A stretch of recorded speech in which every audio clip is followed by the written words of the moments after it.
Hey, good evening, everyone. Welcome back from work. Anyway, let's start here. No wasting time. The so-called elites, the so-called experience, like we have experience in politics, simanyi batuzimba, simanyi twatendekebwa banange. You should understand one thing, that this is different generation from where you started from. Abantu ababadde mu politics 15 years back, 20 years nga mulimu mwino okukitegeera Guno Omulembe mulala. Imagine Mpuuga owekitiibwa mu bw'okubba n'okubeera corrupt. Wagenda okusanga okugenda mu parliament nga waliwo abaana abazaalibwa obuzaalibwa. Kati bakuze bali kuno ku TikTok, they are reasoning you. Walo this my favorite ka TikTok baby girl. Bakaita baby ani? That kalito girl. Bambi kali mbakadame wabweru.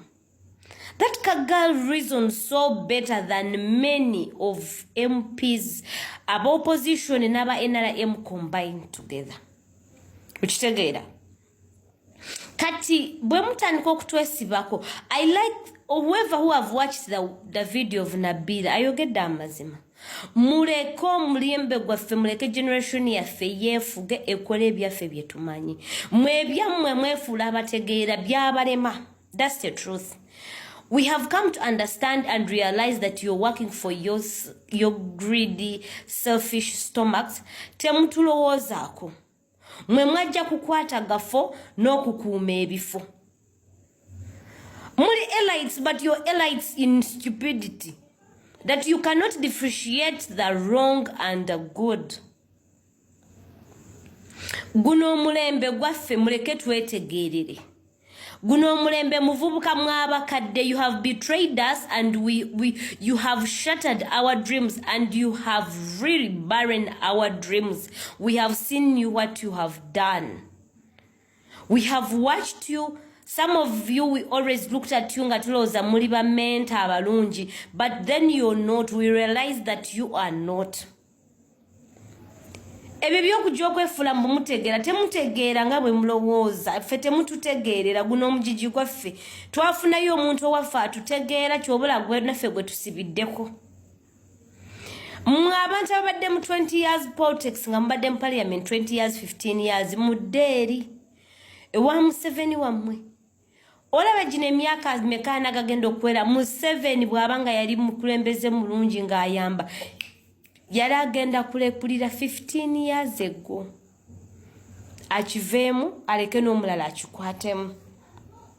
Mwabadde bajjanga mu parliament nga babawugwa nsimbi kukyusa constitution from age limit negyo ne mugijja from constitution. Actually mwatandika ne term limits nayo ne mugijjako ne mudda ku age limits. Buli kimu constitution yaffe mwagifuula buliri bwa bamalaaya bakyusizaako gwe baagala ono bwe bamuggyako ono nga bateekako ono mwagifuula lodge.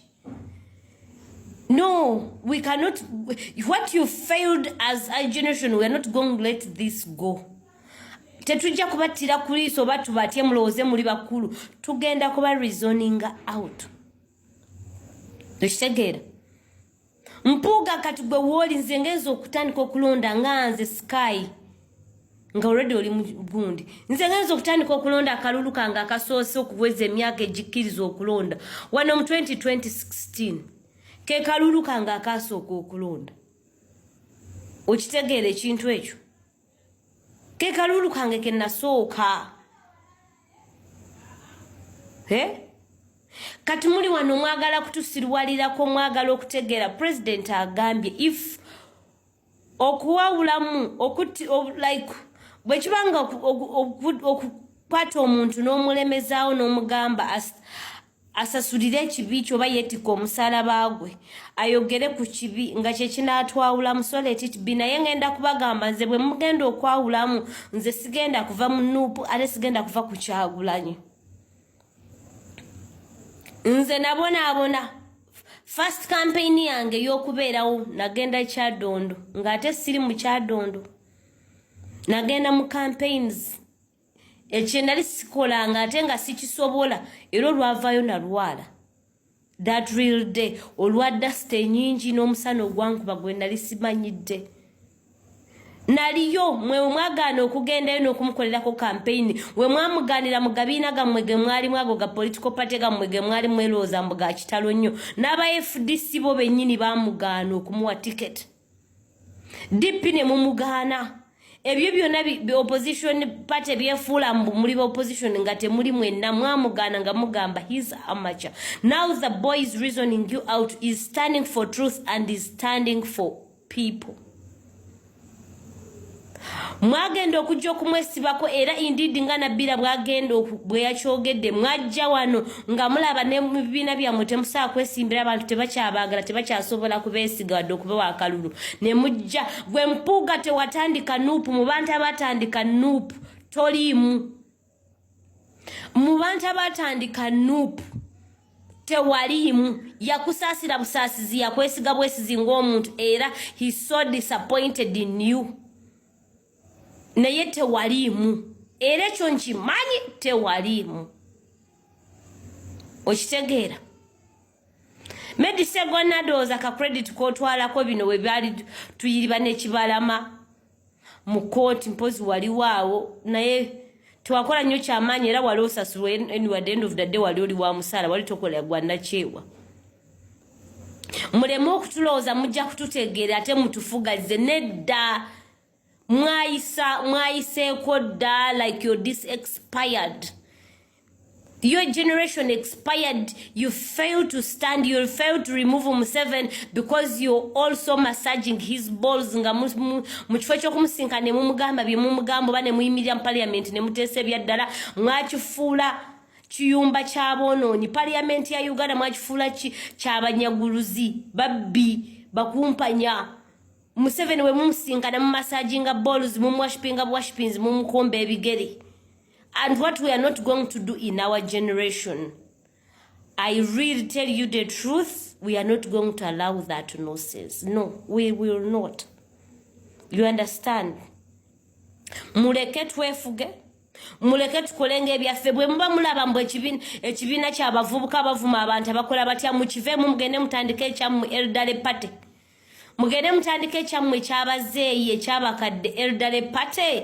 Naye bana abavubuka mutuleka tete mugenda kututegerera experience zamwe tetuzaagala we don't want ebyo byemwefula muri ba elites ne mwambala obukooti bwe mubbiramu ne mwefula abakabi twabagwamu da naffe twakitegeera mu William Street ejjuddemu abasiba amataayi n'abasiba ebikalu naye nga buffere bubbi bwe butuula wali ku pine gundi wali obutunda emmotoka ku pine wali waggulu ng'emmotoka bakuwaza mpewo ukitegeera twabategeera mwena muri bafere bu elites bw'olwaleero obwe mulooza mwe musomye nnyo kutegeera mugende muzimbe ekyammwe ekyabategeevu ffe temututegeerera kye tutegeera kitumala with the fact that tugamba we are tired of Museveni, we want change, we want new government, we want new rules that will govern this country. Tetwagala kuttira muli wanguzi police bw'aba yakoze ekibi omusalaba gwagwetikke akyuliremu ukitegeera mwabagala okugenda okumumasaginga mugende mu massagingire yeeri naye ffe we will not allow that. Whenever if you're before us nga fe abakwakalulu you're going to stand before us and you stand to be accounted for what you have done.